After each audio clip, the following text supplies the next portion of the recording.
అందరికీ నమస్కారం. నేను మీ శ్యాంప్రసాద్ రెడ్డి కొర్సిపాటి. నారదా మీడియాకి స్వాగతం. పురాతన గ్రీస్ కాలంలో భవిష్యత్తులో ఏం జరగబోతా ఉందో తెలుసుకునేదానికి ప్రజలు ఒరాకల్స్ అంటే భవిష్యవాణి చెప్పే వాళ్ళ దగ్గరికి వెళ్ళేవాళ్ళు. మరి ఈ రోజు ఆ స్థానాన్ని ఆర్టిఫిషియల్ ఇంటెలిజెన్స్ ఆక్రమించింది.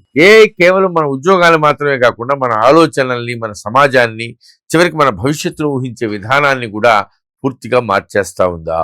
సాధారణంగా అనగానే సూపర్ ఇంటెలిజెన్స్, రోబోల రాజ్యం లేదా ఉద్యోగాలు పోవడం గురించే అందరూ మాట్లాడతారు.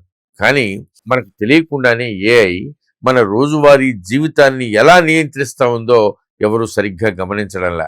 వర్జీనియా యూనివర్సిటీకి చెందినటువంటి డేటా సైన్స్ అట్లాగే సోషియాలజీ ప్రొఫెసర్ మోనా స్లోన్ తన కొత్త పుస్తకం predicted how AI is restructuring social life లో ఇదే విషయాన్ని గురించి చర్చిస్తున్నారు. మనం వాడుతున్నటువంటి ఈమెయిల్ ఫిల్టర్ల నుంచి సోషల్ మీడియా ఫీడ్స్ వరకు ఏఐ అంతటా ఒక రకమైనటువంటి ప్రెడిక్షన్ లాజిక్ తో పనిచేస్తూ ఉంది. అంటే మనం ఎవరు, మనం ఎలాంటి నిర్ణయాలు తీసుకుంటాము, భవిష్యత్తులో మనం ఏం చేయబోతా ఉన్నాం అనేటువంటి అంచనాలని ఏఐ అల్గారిథంలు ముందుగానే తయారు చేస్తూ ఉన్నాయి. దీనివల్ల మన సొంత ఆలోచన శక్తి, నిర్ణయాధికారం తగ్గుతా వస్తూ ఉంది.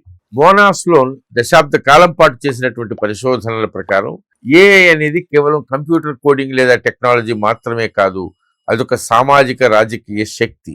ఏఐని మనం ఎలా రూపకల్పన చేసుకుంటామో సమాజం కూడా అలాగే రూపాంతరం చెందుతా ఉంది.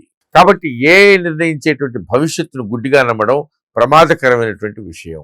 మరి ఏఐ మన భవిష్యత్తును అంచనా వేసి మనల్ని నడిపించడం సరైందేనా, లేకపోతే సాంకేతికతను మానవత్వంతో సరిగ్గా ఉపయోగించుకోవాలా? మీ అభిప్రాయాన్ని కింద కామెంట్లలో పంచుకోండి. జై హింద్. ఈ వీడియో మీకు నచ్చినట్లయితే లైక్ చేయండి, షేర్ చేయండి, సబ్స్క్రైబ్ చేయండి. మీ అభిప్రాయాన్ని కామెంట్ల రూపంలో తప్పకుండా తెలియజేయండి.